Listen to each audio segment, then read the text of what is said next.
Hey guys, I just wanted to do a review of a stone coating product that we put on our countertops. This isn't a how-to video. There's lots of how-to videos for these products. It's more of a review. I will put a couple of tips in here, but mostly what I wanted to do was review the product. And in particular, in my case, I had a real challenge. I had taken an old sink out to put in a dishwasher, and I just assumed that we'd be putting in new countertops. And and so what I did was I just cut a piece of OSB to fit the hole, and I attached it from beneath.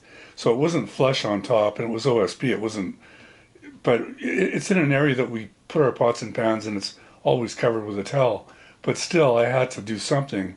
And this surface, like I said, it wasn't flush. In some cases, it was 3/8 lower than the countertop, but mostly about an eighth lower. So I went down the rabbit hole. I went into the YouTube rabbit hole looking for a fix of what I could do to fill this up.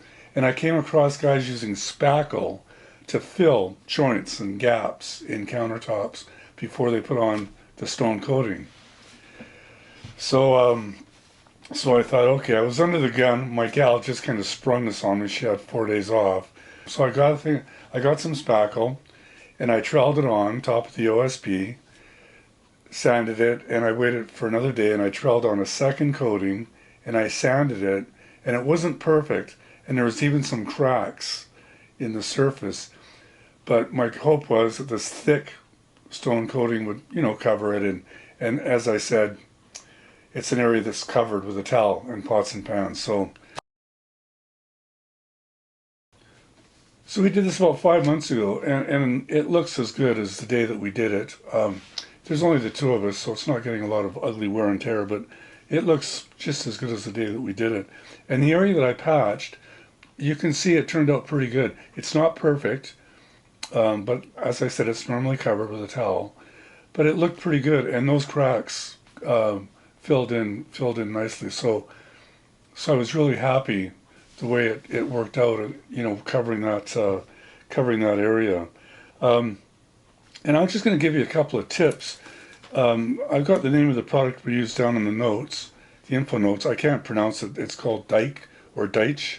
I'm not sure how you pronounce it. Stone coating. It comes in a kit. It's an epoxy product. It was about $200 up here in Canada. Now it says in the box it covers 40 square feet. We had at least 45 square feet, and it did that no problem with a little bit left over. So, that was our experience. The way that my gal applied it, that was our experience. So be advised. As I said, it's water-based, and I saw some of the people on YouTube with the stone coating products suggest using foam rollers. Don't use the traditional kind of feather roller. And my gal just used what came in the box, which was a feathered roller, and it worked fine. She didn't have any problems at all. It worked out really fine. And my gal did the application, and she's a stickler for instructions, and she followed the instructions to a T. So I just wanted to mention that. And everything worked fine. I think one of the keys is don't try to rush between coats. Give yourself the full 24 hours in between your coats. I think that's really important. And that's all I wanted to say, guys. It's like I said, it's just a review. We've had it for 5 months, and it looks great. I will mention that there is a texture to it when you run your hand on it. It's not like a glass smooth countertop. There's a bit of a texture. Now I'm not sure if that's because my gal didn't sand enough when she put the stone coating on, or if it's supposed to be like that. But it's fine. It doesn't bother me at all. It's just fine. But it may be something that you can ask the person, the professional where you buy the product at. Maybe you might want to ask them about that stage of the process, and they might have some insights for you.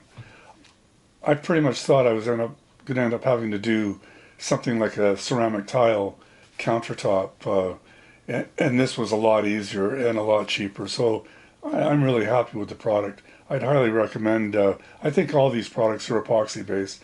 I think they're all pretty much the same. So there's all kinds of these epoxy products out there now that they seem pretty amazing.